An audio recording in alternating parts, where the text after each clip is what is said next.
नमस्कार, आप देख रहे हैं द इंडिया टॉप। मैं हूं आदेशपुरी। बीएसएससी इंटर स्तरीय परीक्षा में काउंसलिंग का कार्य जो है वो शुरू हो गया है लगभग। और आपको बताएं कि डॉक्यूमेंट्स को लेकर छात्रों में काफ़ी असमंजस की स्थिति बनी हुई है। वही विकलांग जो कैंडिडेट हैं उनके भी जो कोटिवार जो रिजल्ट है उसको लेकर भी मामला फंसा हुआ है। आपको बता दें कि दिलीप कुछ देर पहले आयोग के सचिव से भेंट करने गए थे और उन्होंने कहा कि जो भी डिमांड है, जो भी ज़रूरत है, उसे आप एप्लीकेशन में लिखकर हमें दें। और छात्र जो हैं वो एप्लीकेशन लिखे हैं, दिलीप इसे फिर लेकर जाने वाले हैं। दिलीप जी, क्या क्या मुद्दा आप एप्लीकेशन में डाले हैं उसको ज़रा एक बार बता देते हैं। देखिए, ये जो काउंसलिंग लिस्ट जारी हो और काउंसलिंग के लिए जो डॉक्यूमेंट्स का लिस्ट जारी हो, उसके बाद जो 53,000 परीक्षार्थी, चाहे वो काउंसलिंग लिस्ट में हो या ना हो, सभी परेशान हैं। तो उनके जो परेशानियों को दूर करने के लिए आज हम सचिव से मिले थे, सचिव महोदय से, और उन्होंने कहा जो भी आपकी शिकायत है या मांग है उसको लिख के दीजिए। तो हम जो डिमांड है, कुल 9 डिमांड है हम लोग का, वो लिख के जा रहे हैं।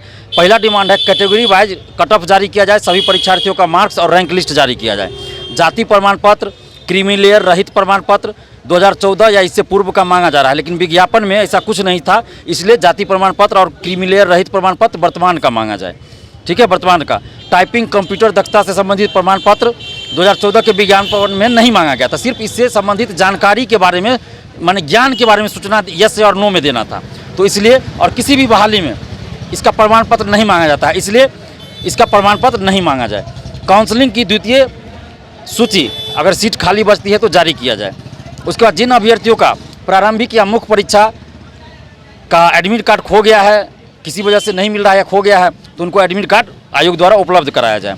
दिव्यांग कैटेगरी से संबंधित रिजल्ट के बारे में जानकारी दी जाए, क्योंकि दिव्यांग लोगों का बहुत एक फ़ोन आया है कि उनका कहना है कि उनका रिजल्ट ही नहीं है।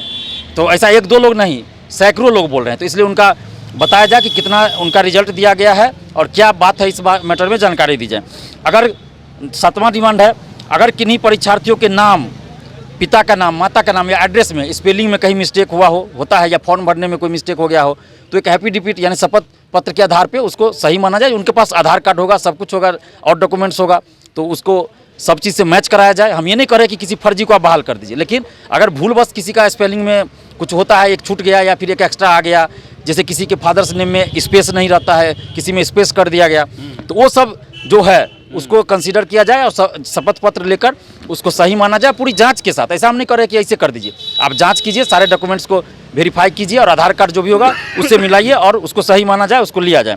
उसके बाद जैसे कुछ जातियों को बिहार सरकार के द्वारा कैटेगरी चेंज कर दिया गया, BC से EBC में कर दिया गया, तो वो लोग भी परेशान हैं। तो इस पर भी संज्ञान ले, आयोग इससे संबंधित नोटिस जारी कर दिया और काउंसलिंग में जो अधिकारी कर्मचारी रहेंगे उनको इस बारे में जानकारी दिया जाए कि उनके साथ भी कुछ गलत ना हो और इस चीज़ को कंसीडर किया जाए। PT या मुख्य परीक्षा के फॉर्म भरने में, कैटेगरी भरने में गलती हुई हो, तो वास्तव में जो उनका कैटेगरी है उसको कंसीडर किया जाए, चूँकि उनके पास प्रमाण पत्र है तो उसको कंसीडर किया जाए। चूँकि 2014 में ये वैकेंसी आई थी और उस समय बिहार में नया साइबर कैफ़े का जो ज़माना है वो आया था, तो बहुत सारे लोग साइबर कैफ़े वाले भी जानते नहीं थे किस तरह चलाना है, और स्टूडेंट तो बहुत जानते ही नहीं थे। तो साइबर कैफ़े गए, किसी तरह वो फॉर्म भर दिया, कैटेगरी कुछ है उसको भी समझ में नहीं आ रहा कि क्या कैटेगरी भरे, नहीं कोई भी सिलेक्ट कर दिया। तो इस चीज़ को कंसीडर करना चाहिए। आप पूरी जांच कीजिए ना, जो वास्तव में इनका कैटेगरी है उस कैटेगरी में आप कीजिए और रिजल्ट दीजिए। तो यही सब 9 डिमांड है और इन डिमांडों को लेकर हम अभी जा रहे हैं, सौंपेंगे फिर। और हमने कहा भी है, उनसे आग्रह किया है कि आप इन डिमांडों पर सहानुभूतिपूर्वक विचार कीजिए और विचार करने के बाद इसको लागू कीजिए और 53,000 जो परीक्षार्थी उनके साथ न्याय कीजिए। अन्यथा फिर हम लोग बेवजह हम लोग नहीं चाहते कि आंदोलन करना। अगर नहीं मांग लागू किया गया तो फिर हम लोग को मजबूरी में आंदोलन करना पड़ेगा।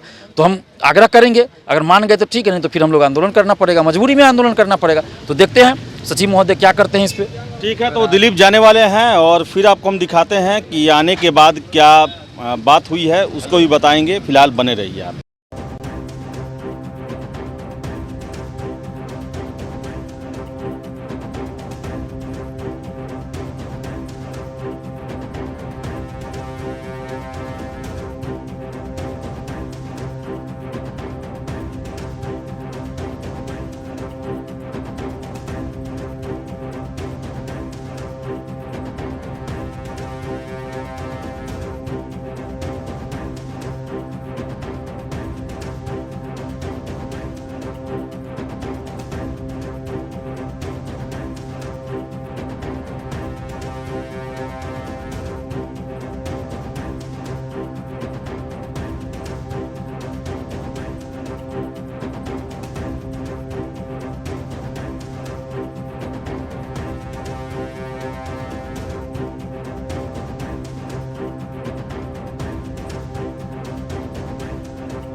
अभी आप देखे होंगे कि दिलीप जो है अपनी मांगों को लेकर गए थे आयोग के भीतर, क्या हुआ आयोग के भीतर?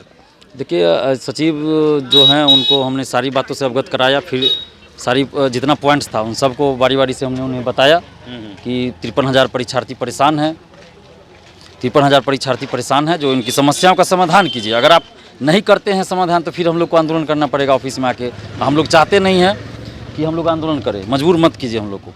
तो उनका यही कहना था कि हम अपने से निर्णय नहीं ले सकते हैं, स्वतः माने अकेला निर्णय नहीं ले सकते हैं। जो आयोग के जो और सदस्य हैं उनके साथ हम इस बात को रखेंगे, बात किए हैं फ़ोन से, और एक मीटिंग करेंगे। हो सकता है आज ही वो 3 बजे से मीटिंग करेंगे, और जल्द ही बोले कि वेबसाइट पे कुछ ना कुछ हम नोटिस डाल देंगे इससे संबंधित। तो हमने कहा कि 14 से काउंसलिंग शुरू है, तो आप कब तक डालिएगा? तो बोले कि हम मौखिक बोल भी देते उसका कोई वैल्यू नहीं है। जो हम काउंसलिंग का जो भी इससे संबंधित आपने डिमांड रखा है उस पर विचार करते हुए जो डिसीजन होगा सभी लोग का, जो निर्णय लिया जाएगा वो नोटिस हम वेबसाइट पे डाल देंगे। आयोग आपसे मिला, आज बुलाया आपको, एप्लीकेशन भी लिया, जो प्रॉब्लम था, क्या लगता है कि इस पर कुछ सुनवाई होगा? नियत क्या लगता है आयोग का? देखिए सुनवाई होनी चाहिए, यही तो मुझे उम्मीद है।